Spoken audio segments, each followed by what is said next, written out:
Setiap kesempatan Abah memungkinkan, saya tuh jalan kaki bersama istri. Keluar daripada rumah gitu kan, keluar. Itu cari tempat nyarap, sarapan, tapi sambil jalan kaki. Teteh bisa lihat nilainya berapa. Ada bantuan sembako, ini berapa miliaran ini kalau dilihat daripada nilai. Jadi bukan nilai, bukan itunya, tapi ini janji. Komitmen kami. Ya, agar apa yang akan kita kerjakan tuh kita serius. Karena ada tuntutan nantinya loh. Berani nggak meningkatkan tunjangan RT RW?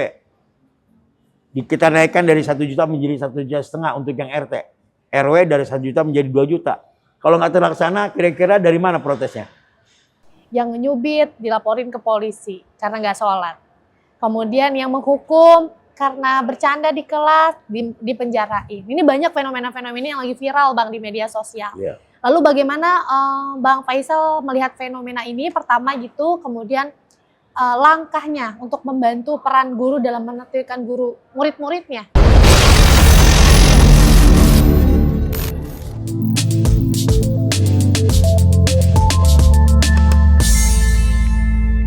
Assalamualaikum Majelis Setia, selamat datang di podcastnya Unjuk Bicara Bukan Sekedar Bicara. Bersama saya Resi Maulida, kita akan ngobrolin topik yang keren banget untuk Bekasi, keren banget untuk pembangunan Bekasi. Dan kita punya tamu istimewa tentunya, calon wakil Bupati Bekasi dengan visinya gercep, gerak cepat. Pasti udah tahu kan siapa beliau. Nah, kita hari ini bakalan ngobrolin lebih jauh apa saja rencana pembangunan Bekasi, kemudian pendekatan gercep ini tuh maksudnya apa, dan mengenal sosok di balik visi besar gercep ini. Untuk itu mari kita sambut tamu istimewa kita pada hari ini, calon wakil Bupati Bekasi nomor urut 2, Bang Faisal Hafan Farid. Assalamualaikum, Bang Faisal. Waalaikumsalam, Teh. Apa kabar? Alhamdulillah, sehat-sehat ya. Terima kasih ya sudah mau ngobrol di podcastnya Unjuk Bicara. Alhamdulillah, terima kasih sama-sama. Oke Bang, sebelum kita ngobrolin jauh, kita mau main games dulu nih. Oh gitu ya? Iya, jadi games Unjuk Bicara, jadi jawabnya itu harus cepat. Paling 10 atau 15 detik lah ya. Tantangan juga ya? Tantangan juga, harus ada challenge-nya gitu. Iya, udah siap belum Bang Faisal? Ya, siap. Siap ya? Oke, mulai pertanyaan pertama. Harus jawab cepat ya. Pilih kopi atau teh? Kopi. Kopi. Berarti ini banget ya, kopi banget ya. Kopi banget. Wajib berarti setiap hari. Ya ada, pasti. Selanjutnya, kalau Bang Faisal bukan politisi, Bang Faisal bakal jadi guru. Kenapa? Karena itu bakat alam. Bapak ibu saya guru. Jadinya pengen jadi guru. Nah kalau di riwayatnya juga pernah jadi asdos ya waktu itu ya Bang ya? Di kampus. Jadi senang aja lah kalau kaitan dengan guru. Tapi kenapa malah terjun di dunia politisi sekarang? Di politisi juga bisa jadi guru. Oh ya? Karena banyak menjelaskan kan. Memang makna guru versi Bang Faisal seperti apa Bang? Makna guru ya kita menjadi orang yang bisa memberikan banyak manfaat. Memberikan seperti logo simbol guru dah, digugu dan ditiru kan. Digugu dan ditiru. Itu maksudnya seorang guru itu nggak bisa sembarangan ternyata. Antara yang diucapkan dengan dipraktekkan itu harus sama.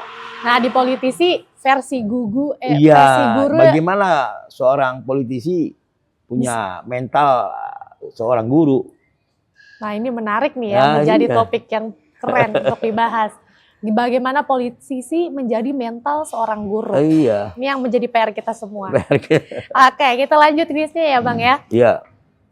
Tempat paling spesial di Bekasi. Di Bekasi tempat paling spesial memang kita belum menemukan yang firm ya. Tapi kita bisa, ya sementara ini yang nyaman itu cuma di masjid doang. Di masjid ya? Iya. Kenapa di Bekasi masjid paling nyaman yang di Bekasi? nyaman Bekasi ini contohnya masjid-masjid yang tertata indah, rapi gitu ya. Biasanya saya paling nyaman di situ. Ya. Adem gitu ya. Nyaman gitu. Ya kalau ditanya tentang kan tempat paling nyaman kan? Tempat paling spesial ya. Spesial. Katanya di tempat kita enggak. Kalau mall kan bukan tempat yang nyaman. Di tempat yang beda lah itu mah. Kalau kita tempat itu. Nah, untuk destinasi kaitan dengan alam ya, mungkin saya pernah melihat di Pantai Muara Gembong ya, yang di situ juga memberikan pemandangan baru tentang mangrove. Ya. Saya merasakan ada di situ jembatan cinta ya, menghubungkan antara satu daerah, terkenal juga tuh. Saya ke sana banyak bangau-bangaunya. Artinya bagi yang ingin kembali ke alam, saya juga cenderung ke sana, senang dengan suasana itu. Tapi yang Bekasi kan belum menemukan tempat yang spesial. Nah, saya pernah ke sana dan alhamdulillah. Berarti ini masih PR ya Bang ya, Masih tempat PR. spesial. Sehingga saya bertanya ke calon wakil bupati saja ketika tempat spesial masih masjid ya. Artinya belum punya ikon Belum. tempat wisata di Bekasi. Wisata belum nyampe ya. Nah, ini nanti kita ngomongin visi misi. Kebetulan saya bahas nih mengenai destinasi-destinasi yang menjadi misinya calon bupati dan wakil bupati 02. Selanjutnya, Bang Faisal lebih suka macet di jalan atau macet sinyal? Macet sinyal lah. Macet sinyal. Masih sinyal aja, masih sinyal sih masih bisa ada senyum. Kalau macet di jalan repot. Apalagi politisi ya, harus satset, gercep tadi ya. Oke. Satu hal yang bikin bangga jadi warga Bekasi. Saya rasa karena kita punya potensi ya. Bekasi ini saya melihat potensinya luar biasa. Butuh kepemimpinan, butuh penataan, butuh manajerial untuk bisa menjadikan Bekasi bangkit menjadi daerah yang terdepan. Jadi yang bikin bangga potensi itu ya? Potensinya luar biasa. Siapa yang nggak tahu Bekasi dengan kawasan industrinya, potensi alamnya, ya kan? Ya. Penduduknya juga jumlahnya banyak, luar biasa. Oke. Jangan dikira sembarangan ini penyangga ibu kota.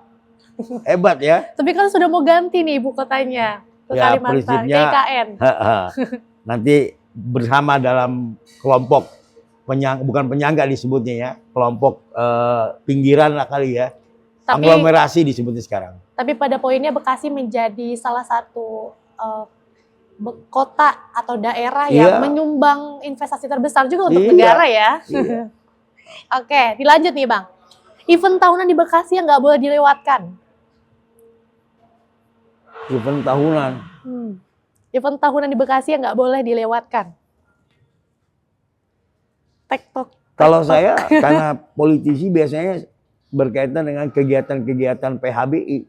Peringatan Hari Besar Islam ya. Islam dan peringatan kenegaraan. Saya paling seneng menghadiri upacara 17 Agustus. Nah, ini 17 Agustus ya. Benar-benar. Senang karena banyak. Kan itu kenegaraan, semua nasional. Arti kan momentumnya lain ya gitu. Berarti sebetulnya dari kuis-kuis ini kita sempat banyak PR ya. Mulai dari Bekasi nggak punya tempat wisata yang ikonik untuk warganya. Event tahunan juga warga Bekasi nggak punya arak-arakan setiap tahun ya Bang ya. Hanya di festival. 17 gitu ya. 17 Agustusan. Tapi ada itu, ya. Sama PHB itu Muharram. Serentak ya. Serentak itu. Oke. Bang Faisal lebih suka pilih kerja dari kantor atau belusukan ke lapangan? Belusukan. Kalau kantor mah nggak cocok, politisi sama penguasa tuh nggak cocok. Oke. Hanya di atas kertas. Jadi harus turun ke lapangan ya. Oke. Makanan favorit khas Bekasi? Kita paling makan kalau dulu lontong sayur, kalau dulu namanya pesor. Pesor, iya betul. Saya tahu pesor dulu. Saya juga tahu itu. Iya. Oke, lanjut. Kalau Bang Faisal punya kekuatan super, Bang Faisal mau ngapain? Ya, kalau sekarang pada posisinya menjadi calon wakil bupati, bagaimana bisa menang? Itu pasti ya. Iya dong. Kalau sekarang ya kita mengacu kepada kerja yang mengarah kepada pemenangan. Oke. Ingin menjadi pemenang. Nah, kalau punya tadi dikatakan ada kekuatan, ada power ya, itu yang harus kita maksimalkan. Oke, jadi target besar hari ini harus menang ya. Harus menang. Luar biasa. Oke Bang Faisal, tepuk tangan dulu dong tim Hore kita. Nah ini games pertama di Unjuk Bicara ya. Tadi masih banyak PR nih untuk calon wakil bupati Bekasi kita ya. Tadi kita nggak punya event tahunan jadi ciri khas, tempat ya Bang ya. Kemudian banyak PR lainnya untuk calon Bekasi. Nah Topik kita nih ngomongin Bekasi, Bang Faisal ini dan juga Bang Ben Holik di nomor urut 2 punya misi besar, visi misi besar, gercep ya Bang ya, gerak cepat. Apa sih pendekatan yang mendasari 02 ini memakai istilah gercep untuk Bekasi? Baik ya, kaitan dengan kenapa sih kita pakai gercep, karena prinsipnya kita memahami bahwa Bekasi tidak bisa dianggurin, tidak bisa dibiarin, Diantepin ya, gitu. diantepin aja, ya. Masa kudu dibiarin baik kalau orang Bekasi. Oleh karena itu kami yang punya ke depan perencanaan misinya gerak cepat membangun Bekasi maju. Kenapa gerak cepat? Ben Holik dan saya itu punya latar belakang yang lama di bidang pemerintahan dan politisi. Pak Ben Holik memulai dari ketua BPD, ketua kepala desa, anggota dewan, ketua DPRD, DPRD provinsi. Saya memulai juga sejak 2004. Saya sudah menjadi politisi, jadi anggota dewan pertama kali di gedung dewan yang dipindah dari Kota Bekasi ke Kabupaten Bekasi. Waktu pemekaran ya? Waktu pemekaran. Jadi sejak lama sudah 20 tahun kurang lebih berkecimpung dalam konteks dunia legislasi kalau saya. Ya.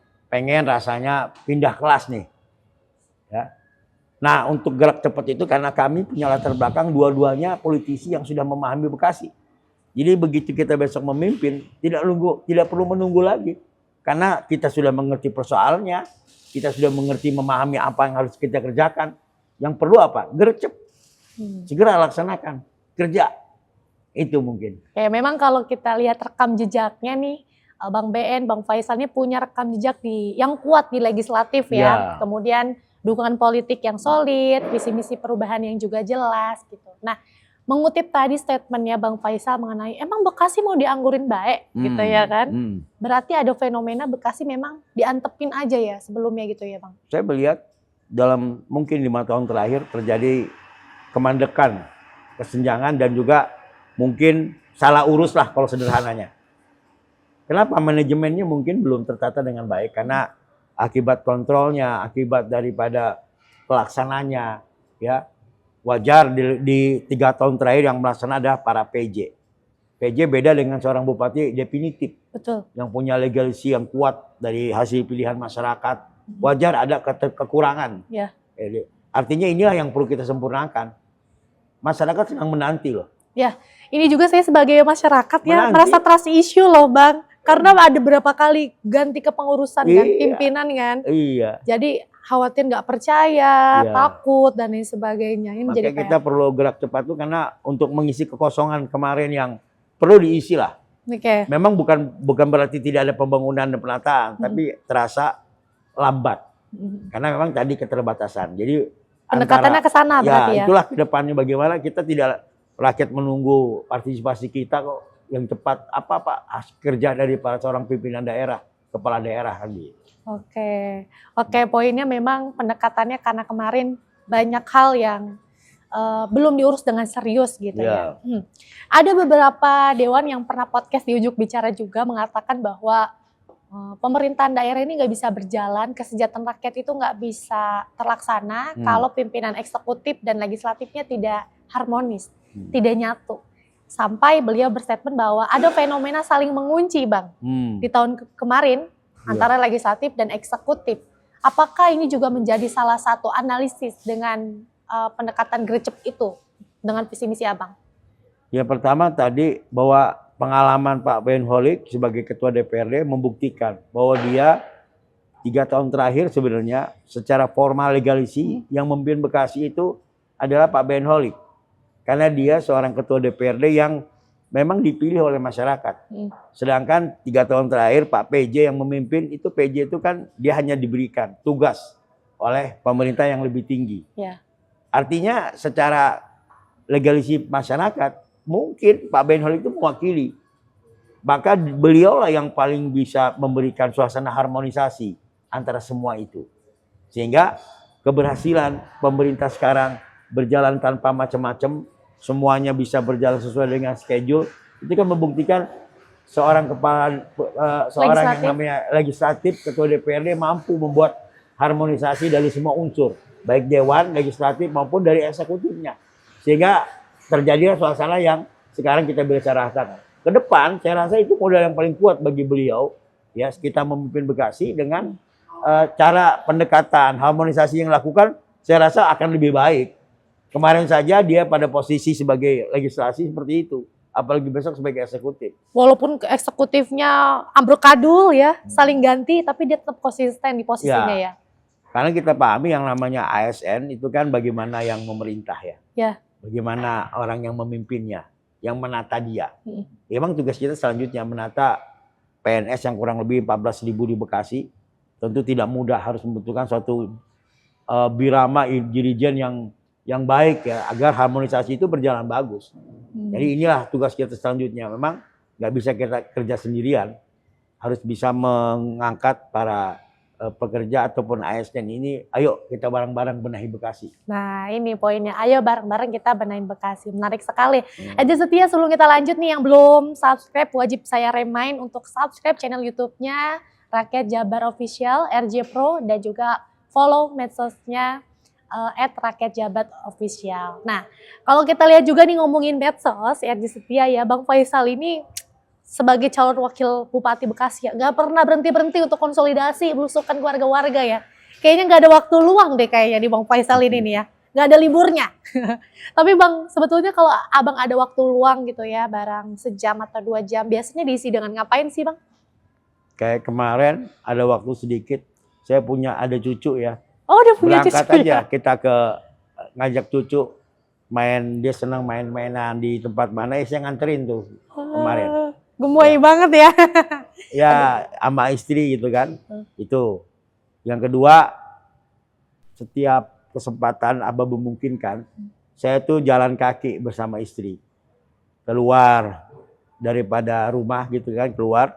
Itu cari tempat nyarap, sarapan, tapi sambil jalan kaki. Favoritnya adalah di Bubur Al Azhar itu yang di depan Polres. Saya suka banget itu Bang, enak banget. Dari rumah tuh jalan kurang lebih 30 sampai 45 menit ya. Kita jalan. Nah, pulangnya baru ada yang jemput, kadang-kadang anak-anak tuh bareng-bareng. Ya itu kan biasanya pagi jam 7 juga udah selesai kita. Jam 6 berangkat, jam 7 udah pulang lagi, bisa beraktivitas yang lain. Kalau lagi kondisi yang memang memungkinkan. Kalau enggak, kalau sendirian bosan ya di rumah. Treadmill sendiri 30 menit minimal harus jalan ataupun apa gitu. Berarti hobinya olahraga ya Bang Faisal ya? Ya, menjaga ini aja. Stamina ya. Karena yang namanya kita itu memang olahraga itu harus dipaksakan sih. Menurut teorinya begitu. Harus dipaksakan. Bukan nunggu kita bisa. Nunggu ada kesempatan kayaknya nggak kena kalau gitu. Benar ya Allah. Kita paksakan. Jadi rumusnya harus dipaksakan baru ada kesempatan. Kalau nunggu kesempatan susah kalau nggak dipaksa ya Bang ya. Kalau dulu suatu masih agak punya waktu luang, saya biasa suka berenang. Berenang tuh kalau biasanya kan kita suka kunjungan tuh. Nah, memanfaatkan kunjungan itu ada kolam renangnya lah. Cuman terlalu repot kalau berenang itu. Perniknya terlalu rame. Iya betul. Jadi kelamaan gitu. Artinya waktu kosongnya diisi dengan quality time dengan keluarga ya. Biasanya begitu. Oke. Dalam visi misi Bang Faisal ini yang diusung, kita lihat bahwa ada kartu Bekasi Maju dan program untuk memajukan ekonomi masyarakat gitu ya. Sebetulnya apa sih yang konkret dibahas untuk kartu Bekasi Maju ini Bang? Jadi prinsipnya kita ingin melihat bahwa misi kita ini kan memajukan Bekasi melalui memajukan ekonomi, infrastruktur, kemudian memajukan kesehatan, memajukan dari segi pendidikan, juga memajukan pelayanan publik dan infrastruktur. Jadi goalsnya ke rakyat ya? Ya, kan tugas daripada pemerintah itu 3 hal pada pelayanan dasar. Terkait dengan pendidikan, kesehatan, dan juga sosial. Nah, tentu kita ingin menyempurnakan pelayanan itu. Nah, untuk kita sendiri sekarang, ya, melihat potensi yang Bekasi yang luar biasa ini, kita ingin memulainya dari hal-hal yang paling dasar berdasarkan kebutuhan masyarakat. Ya, visi besar kita itu dibingkai oleh kebutuhan masyarakat. Jadi kita ingin apa yang kita kerjakan itu memang mengena. Kalau kita menganalisa, persoalan pertama di Bekasi ini kan masalah pengangguran. Kita punya potensi angkatan kerja 1,6 juta di Kabupaten Bekasi. Tapi yang nganggur itu kurang lebih 150.000. Belum lagi yang lulusan SMK, SMA setiap tahun itu kurang lebih 5.000. Dan mereka tidak langsung bekerja kan. Maka kita ingin memulai dari sana. Mengurangi pengangguran. Oke, berarti angka pengerja semakin meninggi, peluangnya semakin rendah gitu ya? Semakin rendah.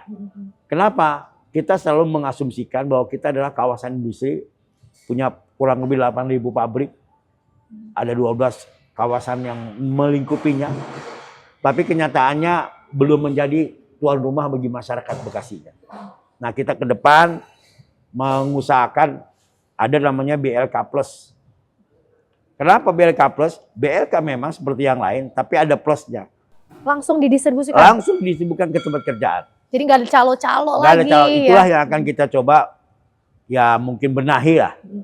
Mengurangi yang namanya calo, mengurangi yang namanya pemain-pemain pada oknum-oknum HRD perusahaan, oknum-oknum di Disnaker. Kita pahami semua mekanisme akan ada. Karena tidak ada yang mengontrol, tidak ada yang mengawasi, mereka akhirnya bermain pada konteks itu. Ke depan kita ayo benahi masalah ketenagakerjaan dengan bentuk satgas mungkin, satgas bagaimana ketenagakerjaan untuk bisa tadi meskipun belum bisa memberikan 100% daripada faktor pengangguran, tapi minimal ada perencanaan yang jelas. Angkatan pertama mungkin 50 anak, angkatan kedua 50 anak. Itu kan minimal mengurangi tadi. Dan prioritasnya adalah warga berKTP Bekasi. Prioritas ya. Meski yang namanya kita tidak boleh juga menyatakan orang yang nggak berKTP Bekasi nggak boleh. Bukan. Tapi prioritas. Kalau prioritas berarti siapa yang punya kualitas lebih bagus dan dia orang Bekasi tentu mendapatkan perhatian lebih khusus. Tentu semua disesuaikan dengan spesifikasi yang dibutuhkan oleh perusahaan. Agar memang itulah yang diambil. Kan perusahaan juga ingin bukan masalah dari Bekasi doang, bukan yang dari hasil dari pemerintah doang, tapi memang yang spesifikasinya sesuai. Oke, poinnya adalah pengen memberantas pengangguran yang ada di Bekasi. Ya, kemudian mengurangi lah. Mengurangi ya. Terus kemudian apa kaitannya dengan Kartu Bekasi Maju? Kartu Bekasi Maju sebagai langkah, sebenarnya Kartu Bekasi ini alat. Alat bagi kita untuk menunjukkan komitmen. Berjanji, yang namanya kampanye itu isinya janji dan harapan. Tapi rata-rata masyarakat tuh kurang menarik. Apa buktinya? Apa komitmennya gitu ya? Apa komitmennya? Kita siapkan Kartu Bekasi Maju. Kita tuliskan program kita. Ini menjadi alat janji politik kita kepada masyarakat. Ini saya sudah pegang ya. Janji politik kita kepada rakyat. Bahwa kami akan minimal 9 program utama kami ini. Meski kita punya 54 program unggulan yang lain. Tapi ini mewakili. Artinya apa? Pada saat besok pasangan Benholik Faisal memimpin, ternyata nggak ada nih yang namanya lowongan pekerjaan, nggak ada program pengurangan pengangguran. Ini bisa dijadikan alat untuk memprotes kepada kita. Bertemu dengan kita, Pak, buktinya ada di kartu ini ada tulisannya. Kok kami, nah itu kan bisa dibicarakan. Ini janji kita. Kita berani membuat komitmen pada masyarakat. Dan berani dituntut ketika tidak dilaksanakan. Karena kita alat bukti ini. Bukan hanya sekedar, kalau dari nilai, kita bisa lihat nilainya berapa. Ada bantuan sembako, ada, ini berapa miliaran ini kalau dilihat daripada nilai. Jadi bukan nilai, bukan itunya, tapi ini janji. Komitmen kami. Ya, agar apa yang kita kerjakan tuh kita serius. Karena ada tuntutan nantinya loh. Berani nggak meningkatkan tunjangan RT RW? Kita naikkan dari 1 juta menjadi 1,5 juta untuk yang RT. RW dari 1 juta menjadi 2 juta. Kalau nggak terlaksana, kira-kira dari mana protesnya? Silakan ajukan ini. Apakah yang megang ini saja yang bisa dapat atau semua rakyat, semua warga Bekasi bisa? Bisa semua warga. Karena kita buat bukan hanya, ini kan bentuk yang lebih mudah untuk dibawa. Sebenarnya kita juga bentuk ada stiker, ada brosur. Pokoknya setiap ada yang kata-kata seperti ini, itu untuk merupakan janji kita. Jadi masyarakat bisa menggunakan apa saja untuk kemudahan. Ya, Kalau ini kan mungkin untuk bagaimana kita bisa tampilkan agar lebih bisa dikemas, menggambarnya sederhana gitu. Oh, ada alatnya. Ini juga sebagai bagian komitmen yang alhamdulillah dari beberapa saya mengunjungi titik-titik yang saya datangi itu, begitu saya sampaikan ini, mereka merasa punya alat, punya apa ya, cara. Kan kebanyakan pertanyaan itu, Mbak. Betul. Apa janjinya? Apa ini janjinya? Apa komitmennya gitu. Siap, saya bilang. Ini janji kita. Silakan dibawa. Ya, saya berikan biasanya beberapa orang yang kebetulan kalau bikin ini kan nggak bisa dicetak banyak ya. Belum saatnya ya. Dan alhamdulillah nih kita dapat ya. Oke, inilah komitmennya dari Benkolik dan juga Faisal, luar biasa. Selanjutnya nih Bang, kalau di sini kan kita lihat di Kartu Bekasi itu selain akses lowongan pekerjaan ada bantuan sembako murah. Iya. Ini kaitannya dengan ibu-ibu ya, emak-emak warga Bekasi yang paling ditunggu-tunggu. Tentang kebutuhan pokok. Iya. Harga kan makin lama makin nggak stabil ya hari ini ya. Bagaimana komitmen Bang Faisal mungkin? Ya kita melihat memang persoalan daya beli masyarakat kita menurun. Artinya Bekasi ini meski punya kawasan industri, tapi ternyata yang namanya kemiskinan ekstrim di Bekasi masih tinggi. Di Jawa Barat juga mungkin masih ranking 3 besar. Padahal kita punya kawasan. Betul. Yang katanya daerah terbesar dolar. Asia Tenggara ya. Asia Tenggara. Banyaklah predikatnya. Iya. Ya. Berarti link and match antara industri dengan masyarakat belum nyambung. Bukti kemiskinan ekstrim Bekasi tinggi. Ada sekitar 1.500 keluarga yang benar-benar miskin ekstrim. 1.500 keluarga loh. Berarti kalau di dalamnya ada 2 orang minimal. Di dalamnya ada 3 orang sampai 5 orang. Berapa jumlah yang miskin benar? Miskin benar itu berarti emang tanpa kemampuan. Benar-benar. Nah, ini yang harus kita perhatikan. Ya. Mereka mendapatkan prioritas. Dalam konteks ya bukan gratis tapi dimurahkan. Menjual barang dengan harga lebih murah ketimbang pasaran. Karena program kita ingin mendidik juga. Mereka juga kan ada bagian-bagian masing-masing ya. Kita menyasar sebenarnya kalau yang kelompok rakyat miskin sudah ada dapat bantuan sembako segala macam sudah ada. Ada kelompok yang sedikit di atas miskin itu. Menengah tapi tidak menengah juga. Itu ada orang-orang yang berat di situ titiknya. Di posisi ambang ya beliau posisi ya. Apa? Mereka sulit sebenarnya. Itu salah satu sasaran kita ke sana. Jadi saling mengisi lah. Kalau harganya beda di setiap tingkatan, bagaimana pemerintah memastikan bahwa di tingkatan tersebut harganya relevan gitu sesuai dengan target? Jadi sederhana pelaksanaannya. Kita modelnya operasi pasar. Kita jual minyak di suatu kelompok kecamatan atau apa, harganya yang biasa 15.000 dijual 10.000, dijual 5.000. Begitu saja. Pemerintah mensubsidi, pemerintah yang mengatur. Ya. Namanya operasi pasar. Jadi langsung tidak menunggu teori yang tinggi-tinggi. Kita bekerja sama dengan pihak ketiga, para vendor yang menyiapkan. Kita siapkan untuk masyarakat dengan cara nanti diatur. Apakah donasi tingkat kecamatan, tingkat desa, tingkat RW. Sesuai dengan kemampuan dari pemerintah nanti. Berapa banyak yang akan diambil. Tapi minimal ada. Bisa telur, bisa minyak. Telur yang biasa harga sekilo 24.000, kita subsidi 10.000. Berarti kan tinggal 14.000. Jadi masyarakat tuh masih mampu membeli, tapi mungkin harganya tidak sebesar harga yang pasaran. Berarti kan kita sedang mencoba memberikan ketahanan pangan. Yang tadi nggak bisa beli telur, nggak bisa makan telur, jadi bisa makan telur. Gizi juga meningkat. Gizi meningkat. Berarti kan ada sisi perbaikan secara menyeluruh. Karena kita dikenal Bekasi juga daerah yang stuntingnya tinggi, gizi buruk tinggi. Ya, persoalannya nggak mudah masalah ini. Kita harus ada sesuatu yang nyata.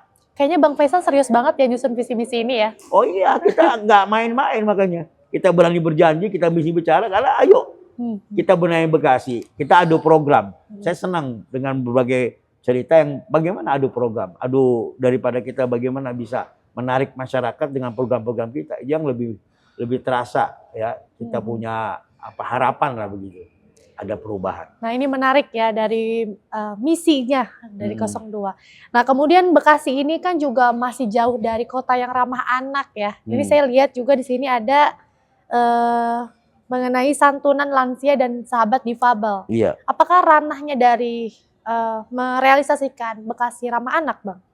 Jadi kalau kita lihat, kalau anak memang programnya pemerintah sudah masuk pada kurikulum lah. Pada Jadi kewajiban itu ya? Ada PPA, program perlindungan anak, itu sudah cukup. Tapi yang belum ada lansia dan disabilitas, penyandang cacat. Artinya tentu program yang sudah berjalan di pemerintahan kaitan dengan anak ini sudah punya satgasnya, sudah punya unitnya. Itu saya rasa sudah cukup untuk menjadi bagian bahwa dia adalah terbukti sudah. Tinggal kita memberikan support kalau dia. Tapi kalau kepada lansia, kepada penyandang cacat itu belum ada triggernya. Apa yang kita bangun? Taman lansia, gitu kan? Taman disabilitas. Itu kan bagian daripada yang sederhana. Jangankan taman lansia, taman disabilitas, taman anak-anak, taman anak-anak juga nggak ada. Ada nggak ada. Repater taman bermain anak sudah ada beberapa.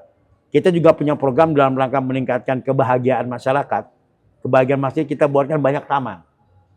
Ternyata taman itu membuat banyak orang bahagia. Nah ini fenomena yang perlu diulik juga di Bekasi. Saking nggak ada taman ya, ada taman di tengah-tengah jalan, ya kan? Ya. Kalau Bekasi itu, jadi bingung nih, teman-teman tuh mau nongkrong sama keluarga, nyorek bahasanya gitu ya, Bang. Kalau di Bekasi itu di mana? Biasanya di depan-depan perumahan, jadinya kan seperti itu ya. Atau di atas jalan jembatan tol. Ya betul. Kalau kita mobil lihat Mekarta, betul banget nih, udah berpengalaman ya. Oh iya. Karena nggak ada spot taman yang strategis, yang enak gitu kan di Bekasi. Ada dua yang berkaitan dengan bagaimana kita meningkatkan kebahagiaan masyarakat, membangun banyak taman, kedua membangun banyak sarana olahraga, SOR. Karena itu merupakan cara kita untuk membahagiakan masyarakat. Tapi gratis masyarakat. Kan Bang? Oh iya, otomatis. Karena kan publik, milik publik, artinya pelayanan publik, milik masyarakat. Tinggal kita akan membuat suatu MOU yang tentunya bagaimana bisa menjaga sarana ini tetap baik.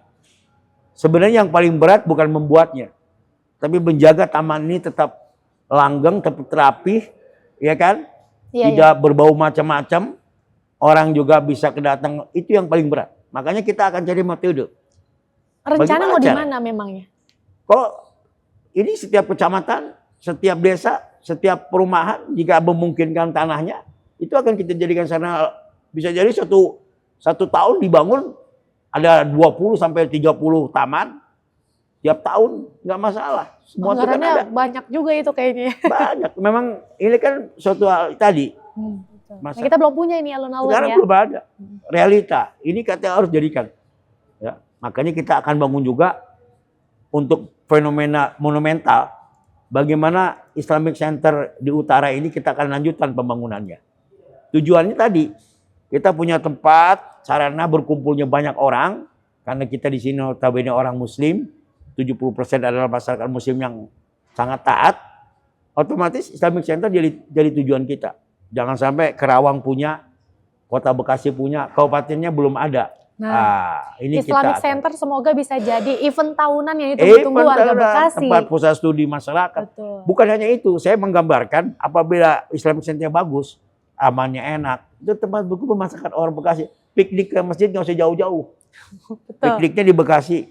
Nggak usah ke Bandung, nggak usah ke Depok, ya kan? Kita punya tempat yang bagus, apalagi nyaman. Ada kulinernya, ada kaitan dengan yang lain yang bisa kita tampilkan. Luar biasa menurut saya. Ini kalau dibayangin ya, kalau Bekasi maju kayak gitu bisa jadi nih Bekasi itu jadi Parisnya Jawa Barat. Jangan-jangan nanti warga Jakarta berkunjungnya ke Bekasi ya Bang ya? Ya emang itu yang harus dicita-citakan oleh kita. Bagaimana bisa Bekasi ini gerak cepat membangun Bekasi maju. Maju kan dalam konteks tadi, ya, dibarengi dengan bagaimana fasilitas umum bisa termanfaatkan. Nah, termasuk kita lansia, tentu ada program-program untuk lansia khusus, ya. Apa? Mereka bukan orang purna, tapi orang yang perlu mendapat perhatian. Bisa jadi kemudahan-kemudahan bagi mereka, pelayanan-pelayanannya terutama. Kalau bisa orang tua itu bukan lagi dia datang ke tempat pelayanan, tapi harus didatangi oleh orang yang menjadi pelayan. Itu kan yang luar biasa, penghormatan kepada orang tua. Betul. Banyak orang tua sekarang yang kita lihat fenomena tiba-tiba orang tetangga nggak tahu, nggak ada yang benar, meninggal di rumah itu berdua. Nggak ada yang tahu juga Nggak ada ya. yang tahu. Ini kan harus ada perhatian begitu. Yang lainnya kepada difabilitas atau penyandang cacat. Selama ini saya lihat kepentingan penyandang cacat untuk fasilitas umum masih kurang. Untuk di kantor-kantor pelayanan pemerintah, nggak ada tempat khusus jalur untuk orang yang penyandang pakai roda misalnya kan. Semua masih manual, semua pakai. Akhirnya kalau orang cacat yang mau nyurus harus dibantu dengan orang lain karena nggak bisa sendiri. Bahkan orang disabilitas mau naik kendaraan umum juga ribet ya. Itu pun susah. termasuk kendaraan umum, kita harus mikirin juga bagaimana ada kemudahan bagi mereka. Nah ini perencanaan kita sampai ke konferensi seperti itu. Tujuannya saya juga bercerita dengan Pak BN itu, selalu bicara di mana-mana. Bagi kita pengen kita punya banyak manfaat bagi orang lain. Dulu jadi dewan, jadi politisi, manfaatnya itu hanya segelintir orang. Sedapil aja. Sekarang itu manfaatnya 3,1 juta jiwa masyarakat Bekasi. Itu yang saya sering dan prinsip kita ke depan pemerintah itu harus punya prinsip melayani, bukan dilayani. Kita melayani. Ini tugas pemerintah, khadimul ummah, melayani masyarakat. Nah, itu mentalnya harus turun juga, bukan hanya di pimpinan sebagai contoh, tapi para ASN pekerja juga punya mental yang sama. Baru itu akan ada timbul hiduplah bahwasanya kita bersama-sama berlomba-lomba menjadi orang yang paling banyak manfaat, yang mampu melayani masyarakat maksimal. Nggak nunggu lagi cerita yang lama nih. Kalau datang ngurusin hilang ayam, begitu datang malah hilang kambing. Artinya makin banyak biaya, makin banyak urusan yang nggak selesai. Nggak selesai. Nah, hilang satu, hilang lagi ya. Makanya pelayanan publik pun menjadi perhatian kita untuk jadi dibenahi lah. Oke, kalau Bekasi punya tagline menurut Bang Faisal, cocoknya apa Bang? Pemimpin baru Bekasi maju. Perhatian kita begitu. Pemimpin baru, kami orang baru yang mudah-mudahan nggak punya latar belakang buruk di belakang. Jadi nggak cerita masa lalu kita tuh dibayang-bangi oleh sesuatu yang biar kita khawatir kena. Insya Allah kami orang-orang yang dari awal berjalan dengan sesuai prosedur dan kebersihan gitu ya. Dan insya Allah ya pemimpin baru yang berbeda dari yang lain dengan visi yang tadi itu. Ya Bekasi maju. Nah inilah harapan kita. Pemimpin baru Bekasi maju. Oke, luar biasa nih ya. Pemimpin baru Bekasi maju. Nah, kalau ngomongin Bekasi maju tadi masih dalam topiknya kesejahteraan masyarakat ya. Ya. Tadi kesejahteraan ibu-ibu, kebutuhan pangan, ya, keluarga, kemudian kaum difabel. Nah, kita mau bahas mengenai peningkatan kualitas SDM. Ya. Dari semua permasalahan overall kita angka pengangguran tinggi, angka terdidik juga rendah. Ya kan, ini kan masih peningkatan kualitas SDM yang berarti menurun. Iya. Apa strategi Bang Faisal untuk Kalau SDM itu kan ditentukan keberhasilan pemerintah itu ukurannya. Kalau konteks ukuran indeks ada nama IPM. Indeks Pembangunan Manusia. Bekasi pada sekarang ini di angka 75, sekian. Ini daerah memang menarik. Angka 75 ini menunjukkan Bekasi adalah satu-satunya kabupaten yang masuk 10 besar di Jawa Barat. Yang lain itu kota semua. Tapi Kabupaten Bekasi mampu masuk 10 besar karena punya IPM 75. Ini sebenarnya sudah prestasi yang bagus juga pada konteks nilai itu ya. Tapi yang kita lihat harusnya Bekasi lebih dari itu. Ini akan kita kejar. Ditentukan apa IPM itu? Yang pertama tentang rata-rata lama belajar. Ini yang kita maksud. Rata-rata lama belajar kita itu sekarang masih 9,2. Berarti dia baru lulus SMP. Harusnya kita tingkatkan menjadi lulus SMA. Programnya bagaimana? Meningkatkan lama belajar. Diberikan kemudahan dengan beasiswa. Berikan kemudahan dengan peningkatan mutu daripada pendidikan. Ini yang akan kita kejar. Sehingga akan meningkatkan indeks tadi. Karena ukuran jelas kalau ini. Ya kan? Sekarang masih 9. Kalau bisa ya lulusan SMA dong. Bekasi mungkin supaya kesempatan kerja di perusahaan-perusahaan itu kan minimal lulusan SMA. Jadi klik dia agar pada saat kebutuhan itu ada masyarakat Bekasi juga siap gitu kan. Ini yang kita apalagi ke depan bonus demografi 2040 pemuda lebih banyak ketimbang atau generasi Z, generasi milenial lebih banyak dari orang tua, lebih banyak daripada anak kecil gitu kan. Nah, itu juga harus menjadi kita harus punya. Yang kedua, yang namanya IPM itu ditentukan yang namanya rata-rata usia. Tahu berapa rata usia orang Bekasi sekarang ini? 17 sampai 45? Bukan, rata-rata usia. Ternyata 70 tahun, 72 tahun. Ya. Bandingkan dengan Jepang itu rata-ratanya 95 tahun. Oh, rata-rata akhir. Rata-rata hidup. Oh iya. Ya. Artinya ini juga bagian daripada yang harus ditingkatkan dengan mutu kesehatan pelayanan yang lebih baik. Supaya orang yang hidup ini usianya lebih panjang karena sehat. Maka program-program menuju sehat juga harus ditingkatkan. Satu lagi adalah ekonomi. Yaitu daya beli. Daya beli masyarakat Bekasi sekarang, dia hanya di kisaran angka 11,1 juta. Itu setahun. Berarti daya beli dia kalau diukur selama 12 bulan, itu di bawah 1 juta. Terbayangkan penghasilan daya belinya itu hanya di bawah 1 juta. Untuk keluarga, kira-kira apa yang bisa didapatkan? Nah ini sesuatu yang harus dikerjakan, bukan sendirian dia. Ada kaitan dengan yang lain. Yeah. Kalau angka rata-rata belajar naik, rata-rata usia manusia hidup naik Bekasi, rata-rata daya beli naik, maka IPM-nya otomatis naik. Betul. Ini yang akan kerjakan nggak bisa sendirian dia. Komprehensif tiga-tiganya harus jalan. Dan naiknya IPM itu nggak gradual tiba-tiba dari 75 jadi 80, nggak bisa. Dia perjalanan itu berjalan secara perlahan dengan menunjukkan. Nah ini kalau cerita tentang Bekasi dengan daya beli yang demikian, berarti program-program pemberdayaan ekonomi, program bagaimana masyarakat berdaya, itu ada program utama. Kalau nggak akan mungkin daya belinya naik. Begitu. Meski ada tapi kawasan industri ya, berarti terbukti kawasan industri tidak memberikan manfaat langsung kepada masyarakat Bekasi. Setuju nggak kira-kira? Setuju. Nah, itu nah ya. berarti kan ini poinnya adalah pertama kualitas pendidikan terlebih dahulu. Ya. Nah kita melihat yang lagi viral nih Bang hari ini, di mana banyak guru-guru yang dilaporkan oleh murid-muridnya karena menertibkan muridnya. Yang nyubit dilaporin ke polisi karena nggak sholat.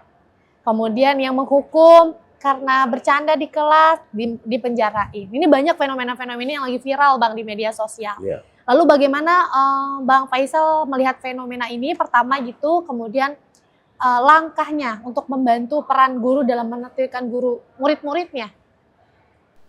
Ya memang masalah pendidikan sebenarnya kan bukan masalah sekolah saja. Bukan masalah pemerintah saja. Tapi dia melibatkan juga orang tua. Banyak dalam pendidikan ini, pada saat anak menitipkan atau orang tua menitipkan anak di sekolah, seolah-olah sudah menyelesaikan masalah sekolah itu. Urusan sekolah semuanya. Kita hanya tinggal nonton. Itu fair nggak? Menjadikan sekolah sebagai tempat pada saat dia anaknya maju, yang dipuji bukan gurunya, ya, tapi betul. Yang dipuji anaknya dan orang tuanya. Betul. Pada saat anak itu hebat. Jadi pada saat nggak bener, siapa yang disalahin? Gurunya. Gurunya dan sekolahnya. Ini yang ketidakseimbangan.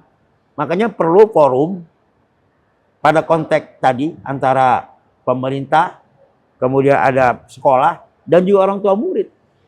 Yang harus disambungkan bahwa ini tripartit yang nggak bisa berdiri sendiri. Berarti ini fenomena gula dalam teh manis ya? Iya, jadi nggak bisa. Kalau menyalahkan sekolah, emang sekolah selama ini juga seperti apa? Nah itu yang pertama. Yang kedua juga bahwasannya tadi karena begitu mungkin percayanya lah mungkin orang tua kepada yang namanya sekolah sampai kalau anaknya kenapa-napa pun dia tanggung jawab merasa seperti apa. Padahal kalau pendidikan jangankan beda sekali ya. Zaman saya mungkin yang namanya orang tua ya mencubit anak, memukul pada konteks pukulan yang memang itu kan bagian yang awal dulu nggak terlalu mendidik jadi masalah, ya? Mendidik, bagian dari pendidikan. Kalau sekarang kan nggak bisa. Dia bagian yang diperhatikan, itu melanggar HAM. Orang bisa mengadukan. Jangankan itu. Orang istri kalau dia sama suami bisa nuntut ngadu, ya? Bisa menuntut. KDRT. Jadi bagaimana sekarang sudah begitu terbuka soal ini. orang gurunya stres, orang tuanya stres. Akhirnya ada persoalan sedikit pun terpicu menjadi wah kemana-mana begitu. Nah mungkin kalau saya sih memandangnya memang ada pola komunikasi yang perlu dibangun, dipahami. Anda masuk sekolah di sini, saya juga kalau nitipin anak di pesantren, sama pesantren kan dititipkan, Pak di sini aturannya begini, ini, setuju? Kalau setuju tanda tangan, kan gitu kan? Ada MOU menitipkan anak tuh ada beberapa kategori. Kesepakatan, nggak boleh bawa handphone, tidak boleh anak itu begini, tidak kan begitu kan? Dijengukin sebulan sekali dan sebagainya. Iya, jadi ada. Kalau nggak ada gituannya susah. Siapa yang bisa menjadi jalan tengahnya? Kalau sudah ada kata seperti itu, maka mulai ada kepercayaan, menitipkan anak gitu. Jadi saling, ya. Itulah yang perlu dibangun. Bahwasannya kita perlu membuat daripada kesepakatan atau komunikasi yang nanti mungkin perlu dibuat. Oke. Artinya dalam isu yang viral ini yang salah ini dalam pihak mana, Bang? Nggak ada yang salah. Tergantung pada sisi pandang mana kita melihat. Tapi ya poinnya? Kan? Poinnya adalah bangun, karena komunikasinya kurang. Kesalahan karena tidak ada komunikasi. Tidak ada kesepakatan di awal tentang bagaimana anak itu masuk sekolah. Oke. Jadi poinnya tadi berarti masing-masing punya persepsi dong. Ya. Bagi orang tua, bagi guru, ya ini memang kami mendidik. Bagi orang tua, oh enggak itu, bukan. Karena nggak sepakat. Bener nggak begitu? Betul. Nah ini mungkin yang perlu dibuatlah kesepakatan MOU dong. Ya. Masa saya aja menikah anak begitu pesantren, anak saya 4 orang masuk pesantren, 5-nya pesantren semua. Itu semua diawali dari membuat kesepakatan. Bapak menitipkan anak, ibu, maka ada beberapa hal yang harusnya begitu. Iya. Jadi kalau ada masalah kita juga nggak heboh. Benar. Ya emang ada, semua ada penyalurannya begitu. Nah ini menjadi refleksi singkat kita lah mengenai isu yang viral bersama calon wakil bupati kita. Oke, Edzi Setia, sebelum kita lanjut perlu saya informasikan bahwa hari ini saya sedang berbincang sama Bang Faisal itu di Hotel Harper Cikarang by Aston. Jadi ini adalah salah satu rekomendasi tempat yang nyaman banget buat ngobrolin bisnis, podcast kayak kita, meeting sama klien, atau yang mau nongkrong-nongkrong doang sama teman-teman. Di sini tersedia ada restonya, ada Harper Hall-nya. Jadi buat teman-teman yang mau chill grill, di sini juga rekomendasi banget nih buat Edzi Setia. Dan masih balik di topik kita ngomongin Bekasi gercep, gerak cepat nih. Kalau tadi kita kuis di awal, saya sempat tanya, lebih baik macet di jalan atau macet sinyal? Bang Faisal lebih pilih macet sinyal dibandingkan macet di jalan.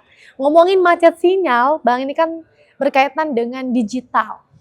Ya hari ini kan udah berbasis digital banget, nggak bisa lepas kita dari handphone, dari gadget. Nah, karena digital punya peranan yang sangat penting, terus tadi Abang pengen pelayanan lebih cepat kepada masyarakat.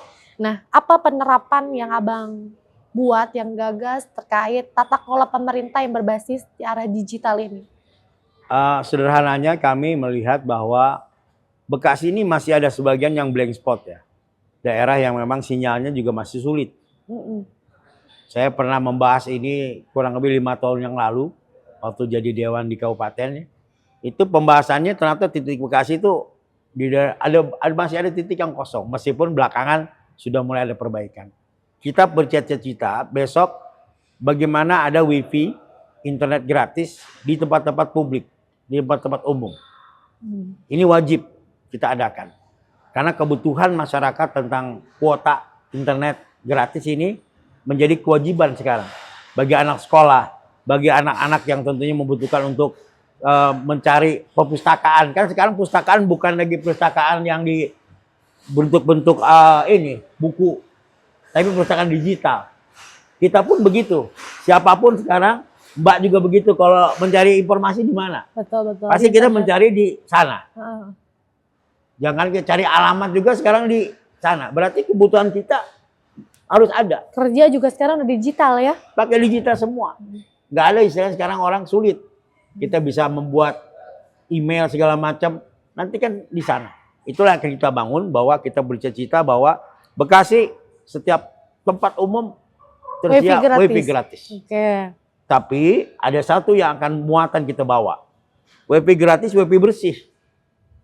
WiFi gratis, WiFi bersih. WiFi bersih. Bersih dari apa? Nggak bisa masuk ke judi online. Nggak bisa masuk ke yang kaitan dengan Ada room masalah. controlnya ya berarti ya. Jelas kan mudah sekali untuk Nanti masuk. kalau kayak gitu mudah dihack lagi. Ya silakan masing-masing punya kemampuan. Tapi prinsipnya kita siapkan seperti itu. No pornografi. Ya kan? Artinya memang bersih kita ciptakan. Walau alam bisa jadi sedikit peminatnya. Nggak masalah. Kita bukan itu tujuannya. Tujuan kita ingin masyarakat bisa memanfaatkan dengan kebaikan. Tentu kalau ada keburukannya masalah nantinya. Yang menyediakan bukan sarana untuk kebaikan tapi dipakai untuk hal-hal yang buruk. Wah, main game online kan, main game malah jadi masalah. Kita tidak ingin demikian. Membiasakan juga masyarakat untuk mengambil yang baik, yang bersih. Kan ada juga sarana yang bisa dimanfaatkan untuk yang kebaikan. Jadi semangat kita adalah ya bagaimana menyuarakan internet itu untuk yang positif. Ya sebenarnya asik sih kalau kita punya alun-alun, ada tempat nongkrongnya, kerjanya buat nugas, terus WiFi gratis. Cita-cita harus tinggi. Benar. Itu minimal dihayalin dulu kan. Visi itu kan hayalan. Iya. Ya kalau hayalan aja nggak boleh, nggak bisa. Ya, boro-boro mau dapat. Iya. Paling murah kan hayalan, paling murah menghayal itu. Tapi ini konkret akan direalisasikan kan ya. Kita ada programnya salah satunya dari 54 itu salah satunya menyiapkan WiFi gratis di tempat-tempat umum publik, pos RT, pos RW, atau sarana-sarana umum lah. Di terminal dalam konteks ada halte ya. Kayaknya kita udah punya halte deh bang. Itu mungkin bagian ini stepping apalah gitu ya. Ini intinya, PR juga loh bang. Iya. Jadi saya mencatat beberapa PR nih ya. Mode halte, kuliner, event tahunan, tempat nongkrong. Kuliner kita akan coba membuat kuliner, tempat kuliner. Kita akan membuka tempat kuliner. Food street gitu ya? Food street di beberapa tempat yang memungkinkan. Jadi menjadi kuliner apa? Ciri khas Bekasi. Yang akan kita majukan kuliner ciri khas Bekasi. Apa sih kuliner ciri khas Bekasi bang? Rengginang ya? Ya rengginang, ya seperti gabus pucung, kue cincin, kue akar kelapa, ya. Sebenarnya banyak beberapa yang lain. Kita dodol, ya kan. Kan saya mungkin orang yang bepergian macam-macam daerah. Karena Dewan tuh banyak kunjungan juga. Kadang-kadang studi banding ya. Paling sulit kalau ada orang luar Bekasi datang ke Bekasi. Mencari kulinernya di mana yang khas. Di mana tempat oleh yang khas. Ya, benar-benar. Nah, itu menjadi perhatian kita.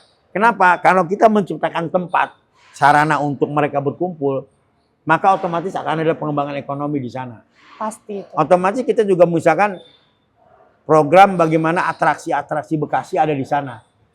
Kan bagus juga, setiap Sabtu Minggu ada tempat berkumpul masyarakat, ada kulinernya, ada juga makanan khasnya, ada panggung budayanya. Kita juga ada program untuk besok itu bagaimana bisa memberikan bantuan kepada penggiat seni dan budaya Bekasi. Itu ada di program kita. Ya, saya sempat baca. Jadi kita juga memperhatikan bukan hanya segi yang lain, tapi seniman juga kita jadi bagian unsur-unsur pembangunan. Ya. Ini menarik banget nih. Gimana RJ Setia? Sudah mulai kerasa gregetannya, hayalannya? Gercep banget ya untuk ayo sama-sama inilah. Menghayal dulu ya Bang ya. Visioner kan boleh jadi orang visioner ya. Betul sekali. Nah, kalau tadi kita yang enak-enak ngebayangin ya Bekasi yang keren banget, yang gercep banget, yang maju banget. Sekarang kita ngomongin tata kelolanya ya Bang ya. Kita ngomongin infrastrukturnya nih. Karena kalau ngomongin kemajuan nggak lepas dari ngomongin infrastruktur kan ya Bang ya. Nah, kalau ngomongin soal tantangan infrastruktur, ini Bekasi itu lengkap banget ya RJ Setia. Dari banjirnya, macetnya, polusinya gitu. Jadi kalau seandainya kalau Bekasi diikutin lomba tantangan daerah, Bekasi pasti menang ini kayaknya. Iya. Karena komplit ya. Iya. Kemudian menghadapi permasalahan yang complicated ini Bang, apa gagasan dan rencana dari 02? Ya mungkin kalau bersifat gradual yang besar, pasti ada jangka pendek, jangka panjang. Jangka pendeknya otomatis bagaimana agar yang namanya banjir, terutama kita bahas banjir dulu, harus memperbanyak kolam-kolam retensi, kolam-kolam penampungan. Sebenarnya PR-nya itu tidak harus dibebankan kepada pemerintah daerah. kolam retensi itu PR daripada pengembang yang punya banyak perumahan. Setiap perumahan itu harus menyiapkan minimal langkah awal mengurangi banjir di tempatnya sendiri awal. Tapi kan sekarang nggak begitu. Mereka buat supaya keluar aja. Terserah nanti mau kemana. Harusnya mereka tanggung jawab dulu. Ini yang kadang-kadang alpa. Ya banyaknya oknum juga yang bermain pada konteks ini. Fenomena yang ada. Akhirnya mereka meninggalkan perumahan tanpa jejak. Bagaimana menanggulangi IPAL kaitan dengan banjir. Itu kan fenomena yang nggak bisa dikurangi. Akhirnya sekarang tugas apa? Tugas pemerintah akhirnya. Dibebankan. Semuanya dibebankan ke pemerintah ya. Padahal mereka kontribusi kepada banjir itu tinggi. Dengan cara tiba-tiba memotong jalur. Tiba-tiba, ini kan kadang-kadang banyak pemain ini. Kita harus membenahi ini nggak gampang juga. Ya baliknya kan juga kebijakannya di eksekutif sih memang Eksekutif. Bang.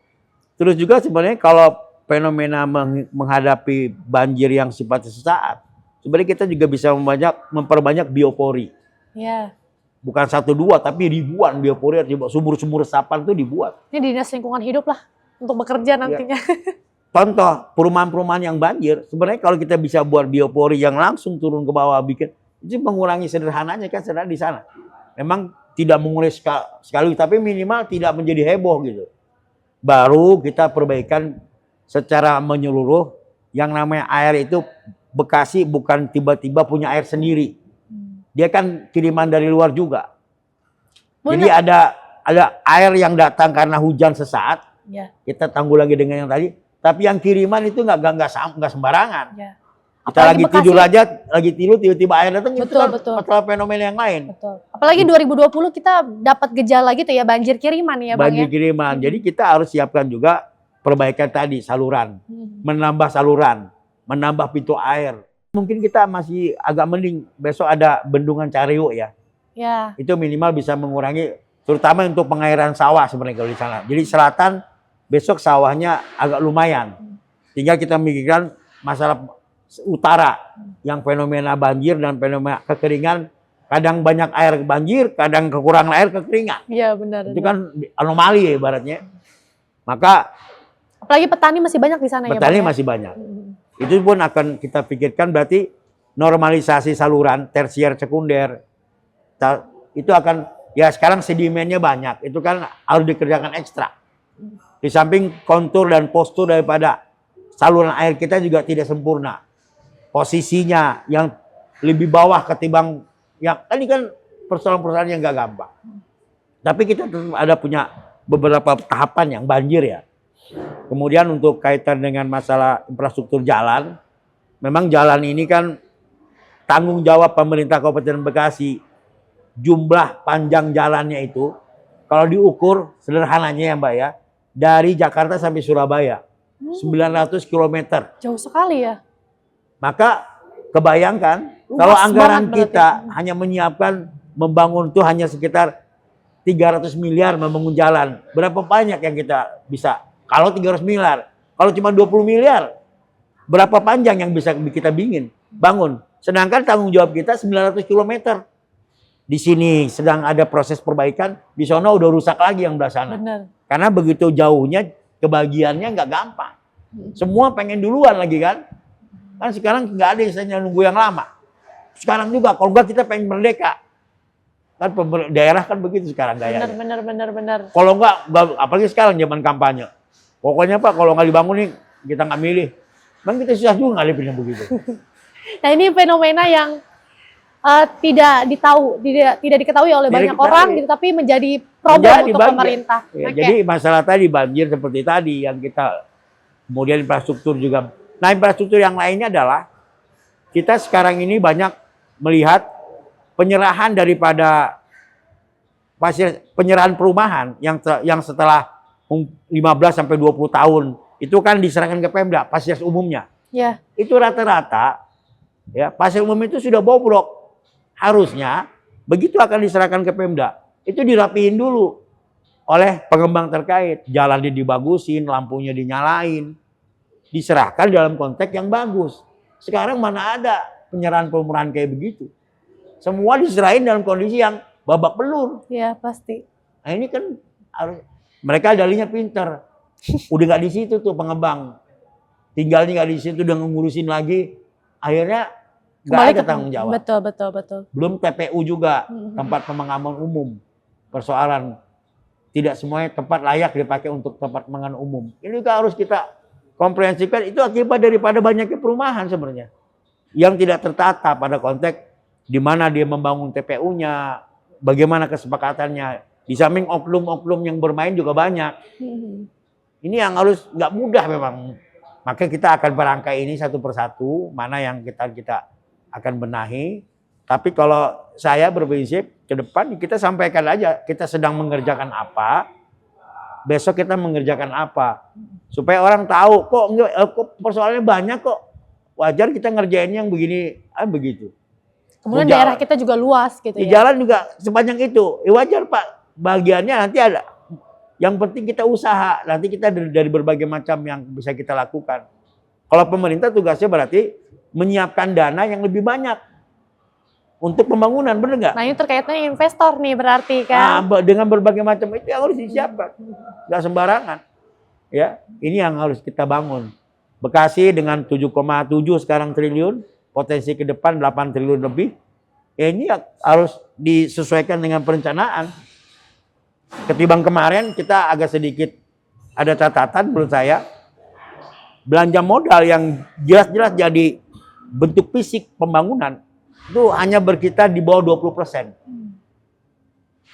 Kemarin nilainya hanya sekitar 1,6 triliun. Sangat kecil. 1,6 triliun untuk membangun infrastruktur, gedung sekolah, jalan, perbaikan macam-macam. Hanya 1,6 triliun. Yang paling gede apa? Belanja fixed cost. Pemeliharaan. Yang sebenarnya itu hilang. Ini yang harus kita rubah perencanaan. Meninggikan belanja modal. Kalau bisa 30% paling sedikit. Kalau 30% itu kan kita bisa mendapat 2,5 triliun.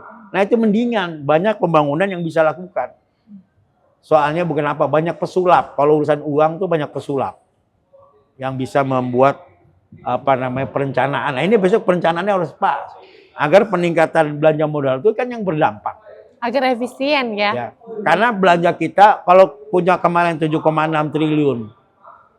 Yang namanya urusan penggajian karya PNS itu 14 ribuan itu jumlahnya. Itu kurang lebih 2,6 triliun.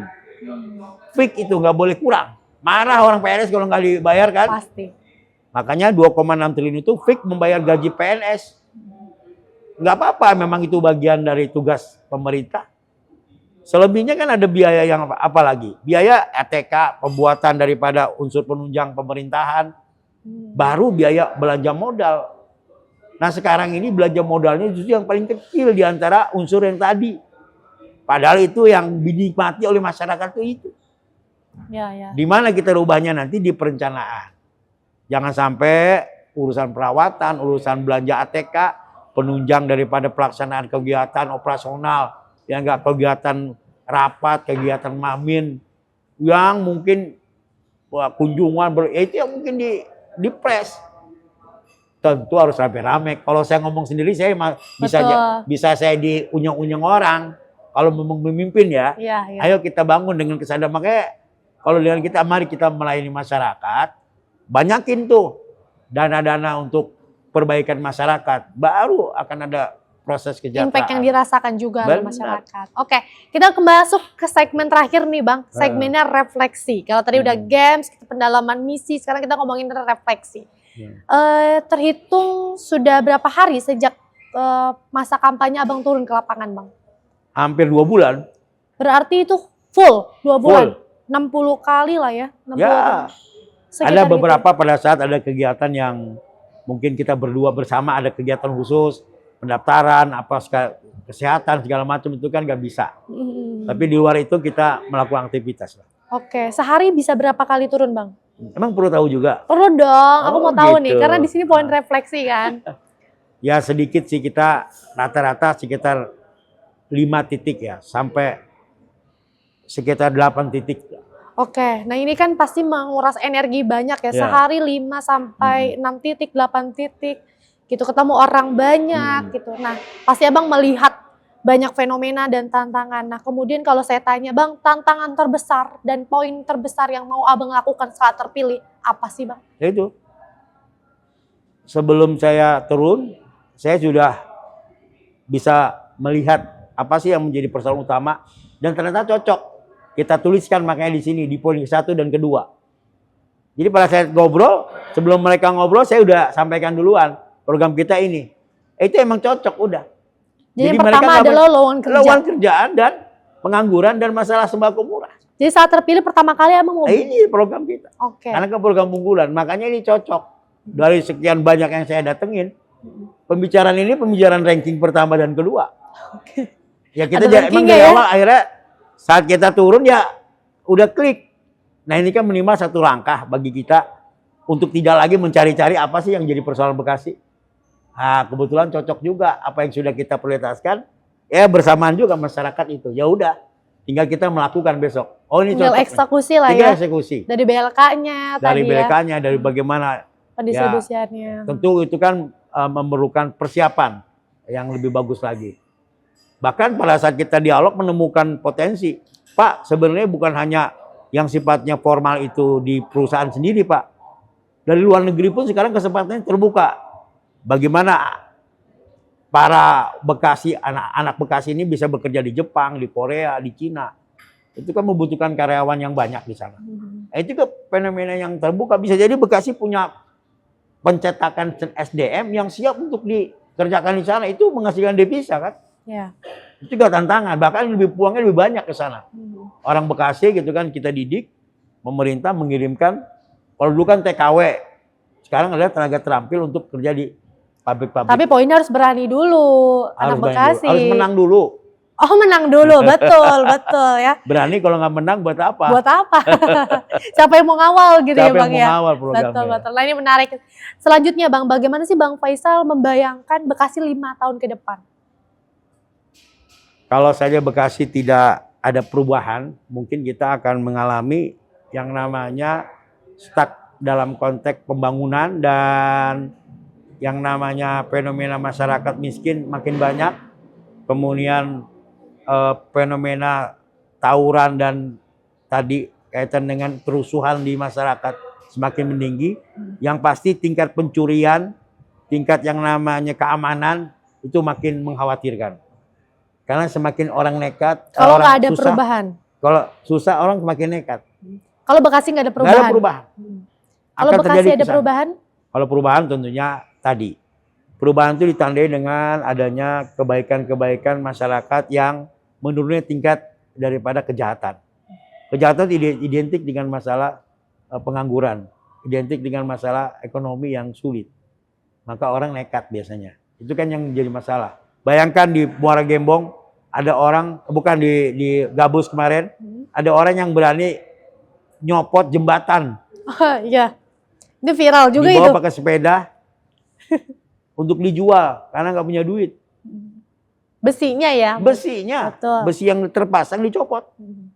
Apa nggak besok berapa jembatan lagi yang akan dibongkar? Ini fenomena kan Mbak nanyakan fenomena. Kalau tidak ditata bagaimana ekonomi ini mengalir kepada masyarakat, ini yang menjadi persoalan. Memang berat, makanya pengangguran nomor 1. Ini yang ciri bagaimana kita bisa mengurangi ya. Pemberdayaan menjadi kata kunci juga. Ya, dan menciptakan pasar. Oke. Ya, kalau orang bikin sesuatu, kalau pasarnya nggak ada, berarti bagaimana menyambungkan kebutuhan dengan yang membuat. Itu kan yang harus dicoba juga. Ya, pertama, ciri yang pembangunan itu berawal dari IPM kita meningkat. Dari 75 kita punya harga 76. Berarti IPM meningkat. IPM meningkat, gitu karena ya. IPM meningkat itu kan meningkat daya daripada rata-rata belajar meningkat. Berarti ke depan kemungkinan Bekasi itu masyarakat lebih cerdas akan mungkin. Oke, masyarakatnya lebih cerdas berarti. Kemudian rata-rata hidup lebih tinggi. Berarti mereka Kebahagiaan sehat, meningkat makin ya. meningkat. Oke.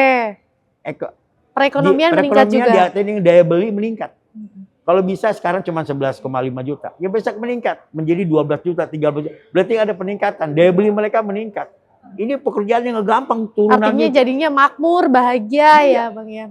Jadi 3 ini memang menjadi kata kunci. Berarti kalau ditanya keberhasilan dari mana? Nggak ada ukuran lain kecuali meningkatnya IPM. Sekarang 75, kita targetkan naik menjadi 76 di akhir daripada kepemimpinan kita. Menaikkan itu pun nggak mudah, karena naiknya nggak segampang tiba-tiba begitu kan. Tapi waktu 5 tahun cukup Bang untuk meningkatkan itu? Mudah-mudahan ya 5 tahun kita bisa mencapai angka 76, itu sudah masuk kategori yang lumayan. Apalagi bisa over target dari itu ya. Kalau ini tergantung ya apakah kepemimpinannya Bang Ben dan Bang Faisal gercep beneran. Nah, itu dibuktikan nanti lah ya. Kayak kita tidak berjanji pada yang muluk-muluk, tapi inilah yang akan kita kerjakan. Oke. Karena dengan menaikkan IPM ini berarti menaik juga tuh tiga hal kaitan dengan pelayanan publik. Pelayanan dasar yang akan dikejar oleh kita. Oke. Terakhir nih Bang Faisal, untuk menutup sesi kali ini, apa sih pesan Bang Faisal untuk generasi muda yang ingin berkontribusi membangun Bekasi? Baik, bagi para kaula muda, anak-anak muda, bahwasanya kita inginkan para pemuda tidak menjadi penonton di dalam pembangunan Bekasi. Caranya bagaimana? Ikut serta memilih pemimpin Bekasi agar mereka punya tanggung jawab juga dan mereka juga melek dalam masalah politik. Jangan bersifat apatis ya, tidak peduli, akan merugikan sendiri kok. Jadikanlah ajang pilkada ini sebagai momentum. Ya, bisa jadi Anda para pemuda 5 tahun ke depan, 10 tahun ke depan justru Anda lah yang jadi calon pemimpin. Maka momentum sekarang jangan dilupakan. Jadikan sebagai pelajaran ya. Ke depan Anda bisa jadi politisi, ya, bisa jadi anggota dewan, bisa jadi pemimpin daerah. Jadi jangan disia-siakan dengan momentum, maka ambillah peran kita supaya kita punya kenangan. Apalagi Anda ikut memenangkan salah satu calon. Itu pun menjadi kenangan yang terbaik bahwa kita pernah memenangkan, pernah berjasa. Nah, ini yang harus kita bangun. Jadi jadilah pemuda yang punya kepedulian. Mudah-mudahan ini menjadi nilai kebaikan buat kita semua. Ya, sekali lagi, ayo para pemuda kita semangat untuk mengisi ke depan kepemimpinan daerah. Dan cara yang pertama adalah berpartisipasi sesuai dengan keinginan, sesuai dengan hati nurani yang daripada pemuda masing-masing. Itu mungkin. Terima kasih Bang Faisal, luar biasa sekali waktunya kita benahin Bekasi, poinnya gitu ya dari Bang Faisal. Semoga apa yang Bang Faisal ceritakan bersama Bang BN ini bisa berdampak untuk kita semua, memberikan perubahan positif dan kemaslahatan untuk warga Bekasi.